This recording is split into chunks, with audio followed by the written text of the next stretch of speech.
Okay, here we go. So I tried to be on theme again and find another microphone holder that I was going to tie into the video. Not feel like going to the grocery store to get a watermelon. I'm like 90% sure that you can hear the sizzling in the can, and every time I move it, you're gonna hear more, and that will be distracting. So let me come right back. Round two. Today we are using Mod Podge. We're talking about Dinner in America today, my favorite movie. So let's get into it. Dinner in America is this really fun and off-putting comedy, romantic comedy, about a freaky little weirdo named Patty and her adventures with a sexy punk rocker man named Simon in the 90s. It premiered at the Sundance Film Festival in January 24th and 2020. It was written and directed by Adam Carter Raymer. Sorry, Adam. And it stars Emily Skeggs and Kyle Gallner. You can go and stream this on Hulu right now. I suggest that you do. Stop the video, close out of the browser, open it up again, type in Hulu, type in Dinner in America,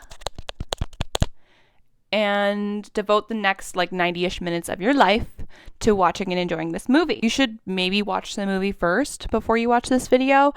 If you don't want to do that, whatever. I am going to talk about the plot and I'm going to spoil it. It's not going to ruin the movie necessarily. I'm going to tell you what happens. So if you want to be surprised, you should go and watch it first. Also, that will give me more views, which will give me more serotonin. You will still enjoy the movie if you watch the movie after you watch this video, because I cannot fully ruin the experience for you. There are so many jokes, so many one-liners, so many things that I'm constantly quoting that are so funny, and I couldn't fit it all in this video. So still worth it if you want to watch this first. The first thing we're going to go over is the world building and the tone of this movie. Director and writer Adam did a really, really great job with this script. It's almost like he's created his own little universe. I did see some criticism that people didn't really understand the tone. There are some casual slurs thrown around, trigger warning. It's a movie about America, and Americans can be kind of bad, it turns out. Ooh, America bad? What? Don't say that. It was initially pitched as a Napoleon Dynamite-esque movie. I've never seen Napoleon Dynamite. I don't know if that comparison tracks, but if you have and you liked it, maybe you'll like this. But if you've seen Napoleon Dynamite and you didn't like it, you'll please watch the movie anyway. Okay, we're gonna talk about Kyle Gallner because he is my white boy of the year. I am a horror movie girly, which is funny that my first movie review / video is going to be about not a horror movie, but this is my opportunity to talk about horror because Kyle Galner is a Scream King. So he is in Nightmare on Elm Street, the remake in 2010. He's in Jennifer's Body. Love that one. My little emo boy. I love him. He's in the movie Smile, which came out a couple years ago. And he's also in Haunting in Connecticut. He is basically a cutie patootie. He is baby girl. He is he's my everything. Also, he lives in Vermont. Vermont King. You guys, I just love Vermont. Quick little interjection from future me. Kyle Galner actually does not live in Vermont anymore. I will tell you how I discovered this information at the end of the video. Okay, let's meet Simon. Simon is our male romantic lead. He's got this undone mohawk the whole movie. He's in this punk band and he performs with a ski mask because he is meant to be this elusive, nobody knows who he is kind of person. He's this punk rock dude and he's in a band, but he can't even show people his cool hair because he's wearing a ski mask. Little Simon boy has a substance misuse disorder. We see him taking pills that he has not been prescribed. Safe to say there's something going on there. So we meet Simon at a clinical trial, the type of thing that you sign up for to get some extra money, where you take pills and they figure out what happens to you. He's drooling and eating and he's feeling nauseous and he froze up. He's sitting at a table with this very beautiful young lady named Beth. So Beth invites him to come home with her and invites him to do other things with her that involve one of his appendages in her mouth. Can you blame her? He goes home with Beth and they have dinner with her family. The brother is like, "What's wrong with your hair?" And Kyle Gallner looks at him and he goes, Don't worry about it. The mom, played by Leah Thompson, goes, I like his hair. I like his hair.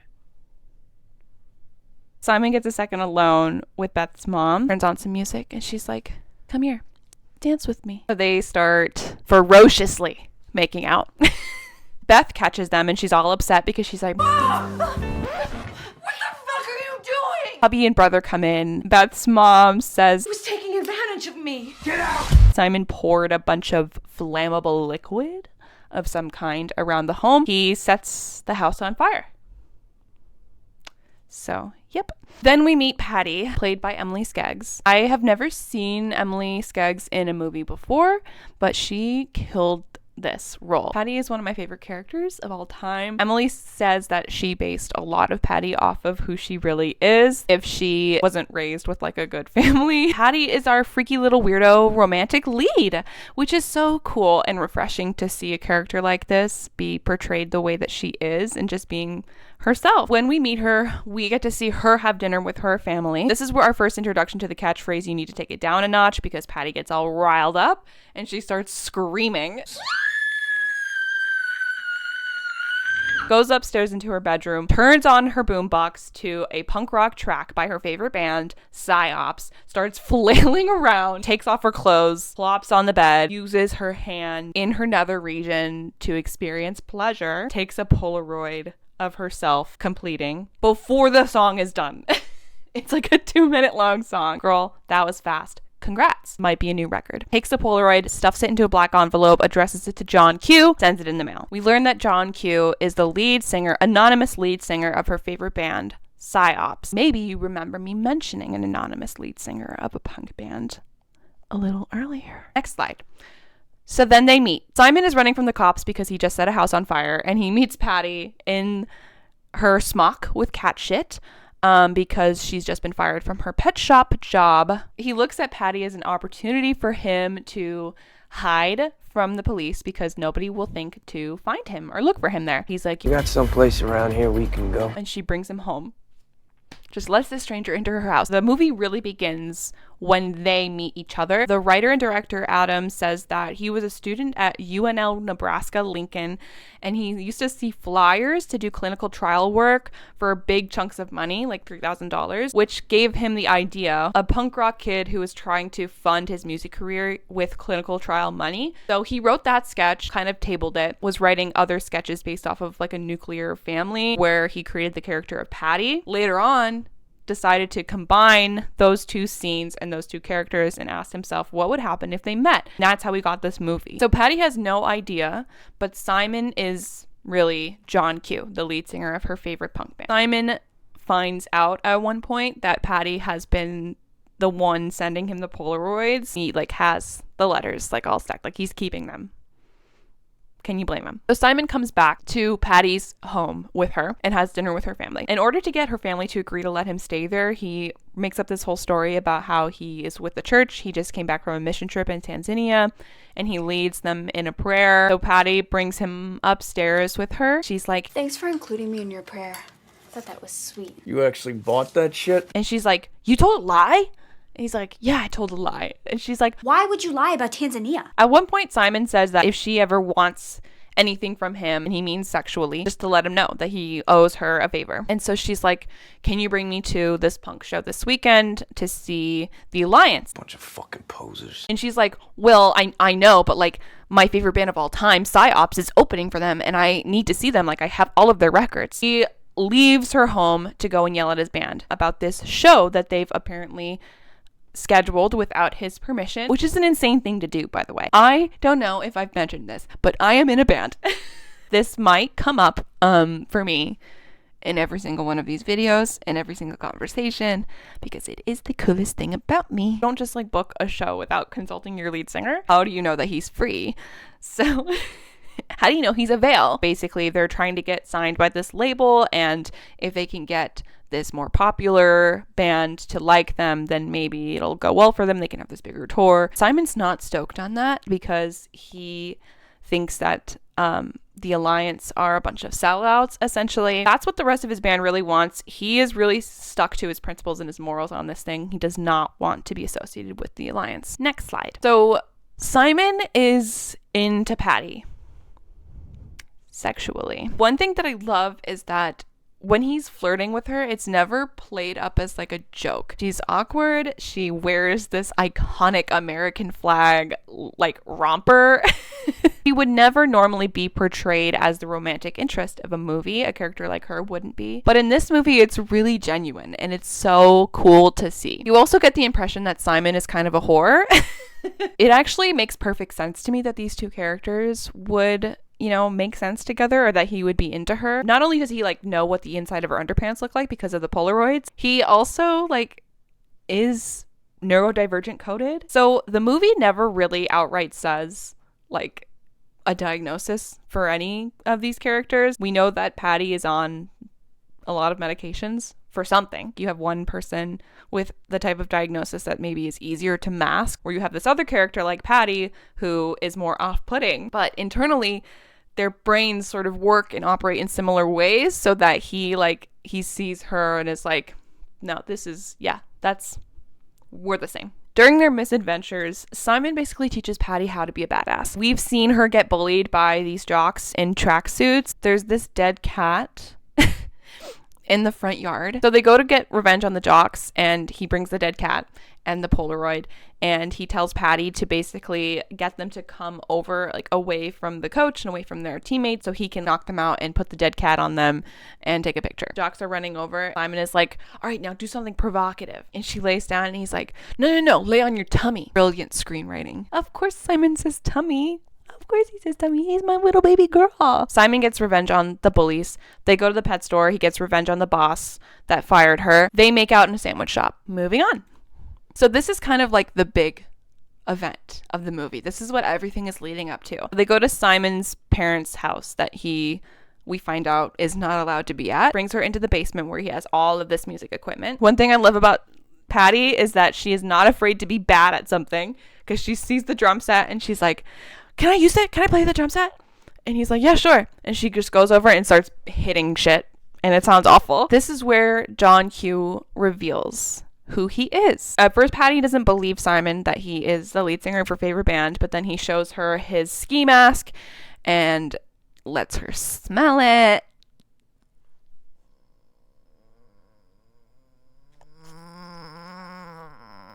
And then he reveals that he has all of her Polaroids and her letters. They're love letters, but what he recognizes is that they're not just love letters. They are incredible poems and songs, that they could be incredible, like amazing songs. Patty is shook. She's shocked. She's in silence. She is speechless.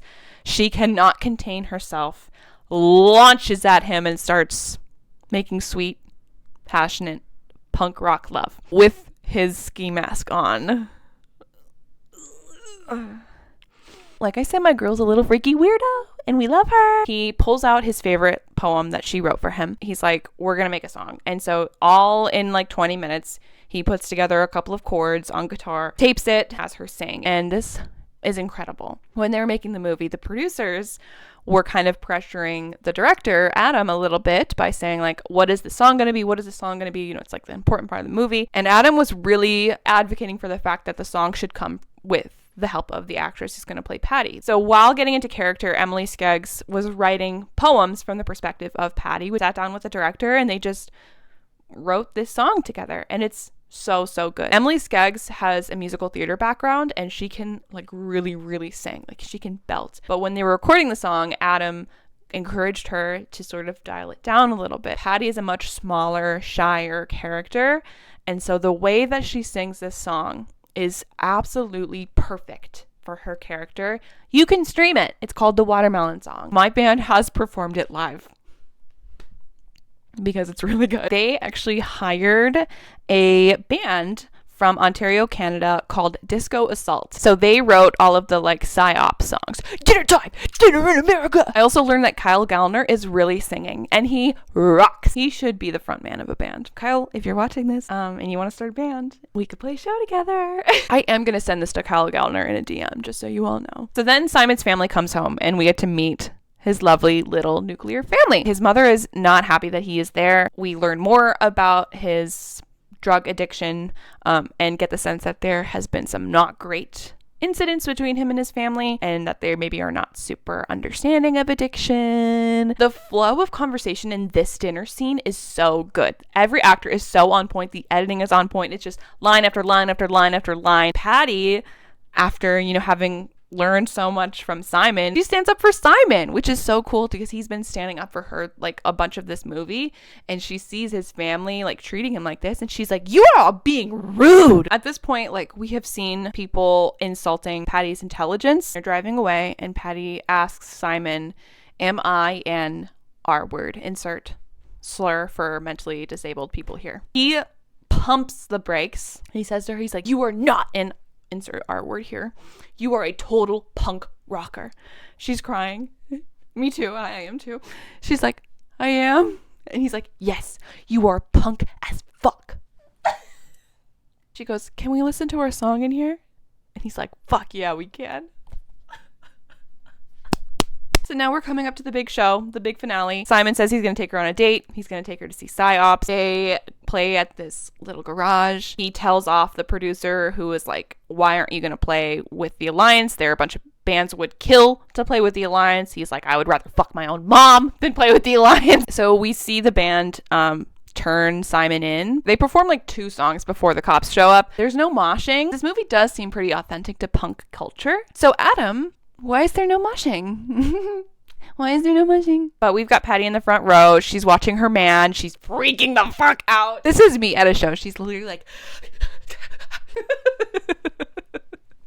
me when I know the words. Oh my god. Dinner time. Dinner in America. Dinner time. This movie is so fun. So he's like, this song's dedicated to my music girlfriend. And she's like...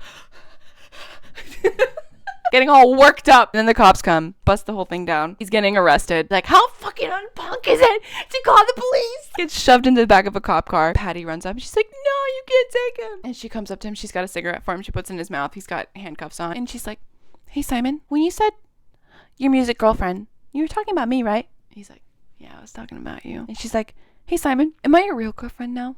He's like, yeah, you're my real girlfriend. She deserves him. They make out, and then the cops are like, stop touching the prisoner. That is so unprofesh. Very unprofesh. He gets taken away. Patty's 2 friends, Sissy and Karen, are like, were you just tongue fucking the lead singer of PsyOps? Takes a drag from the cigarette. She's like, yeah. And they're like, we're starting a Riot Girl band. Do you want to join? She's like, yeah. I want a sequel where we can see Patty's Riot Girl band. There needs to be a Riot Girl movie. So we're at the end of the movie. Patty and Simon are continuing to send each other love letters in the mail. Patty has learned to stick up for herself. She is on the bus. She's feeling all excited and good about herself. She just got a new dick Polaroid from her man. And these 2 girls who we saw bully her earlier are like continuing to make fun of her. They trip her. She gets up, screams in their face. You need to take it down a notch, motherfucker! Punches her, as she should. She gets off the bus, puts the dirty, gross, disgusting, sweaty ski mask on, and then puts her little headphones on and starts listening to their song. And she's like, why is Patty the best romantic lead of all time? She is so open to the world. She plays basketball even though she sucks at it. Plays the drums even though she's never done it before. Doesn't feel embarrassed at all in front of Simon. She's just so open and funny and cool and like weird and unapologetically herself. She doesn't need to change the way she looks or the way she acts to get the guy in the end. Simon doesn't need to change either. I watched this interview where the director, I think was making kind of like a jab at SLC Punk a little bit. SLC Punk is another like punk rock cult classic movie where in the end the punk character like goes to law school and you see him like in like a suit and tie, less punk than he was before. And so the director of this movie is like, you don't see Simon walk out in a suit and tie at the end of the movie. It's also extremely rare to find a female lead love interest like Patty, who is still like a multi-dimensional person, especially one that was written by a man. She's not written like to be a girl specifically. Like, she is just Patty. The themes of the movie are just dinner and America. We see people have dinner a lot. We see a lot of like American flags. We see very suburban landscapes. We've got like the concrete with cracks in the grass poking out of it. It's all very American. All very dinner. Main lesson is just be who you are and also be punk as fuck and don't use the R word. Conclusions, this is my favorite movie of all time. Even though it's not a horror movie. I've watched it like maybe once a month since the first time I saw it. I make every like person in my life watch it with me. The actors and director seem like really, really good people. They had like a great time filming this movie, which is just so good to see. Speaking of the actors and director being really good people, Kyle Gallner is basically one of my personal friends now. Universe works in mysterious ways. I sent a text to my best friend and bandmate and most beautiful person in the world, Morgan, when I found out that Kyle Gallner lives in Vermont, to tell her this information because it's really, really important. We randomly got a like on one of our band's photos from confirmed Kyle Gallner's account. Blue check mark Kyle Galner, Kyle G face, if you will. It was a photo of a screen grab from Dinner in America that we posted in June for Pride Month because it was a scene where Simon was asking Patty if her mother performs cunnilingus. I don't know if it showed up randomly on his like explore page or something. So I DM'd him. And I said, this is so insane, but I was literally just talking about you today because I'm making a YouTube video, that's us, about Dinner in America and how much I love it. Watched an interview and saw that you live in Vermont. You should come see us at Higher Ground on March 1st. It would be an honor to have John Q there. Seriously a huge fan. Thanks for the like and being in dope movies. Dash Ray. That's me. He responded and said, yo, that's awesome, smiley face. I'm glad that you liked the movie. I love that one too. I used to live in Vermont. I loved it out there. I'm really bummed that we aren't there anymore. I would have totally come and seen you if I was still out there. So yeah, Kyle Gallner, confirmed Burly Girlies fan. I did print this DM out. You may have noticed my choice art in the background here. In the first video, she was not censored, and I worry that my grandma will watch these videos. I'm thinking maybe we start to build our own new background here for the videos. Looks great. I love it. All right, back to the video. Thank you for watching. Thank you for listening. Yeah, we will be doing more movies, more music, and other things in the future. Appreciate you joining me on this PowerPoint journey. This video is, as always, sponsored by Burly Girlies. Go listen. Have a great day. Bye.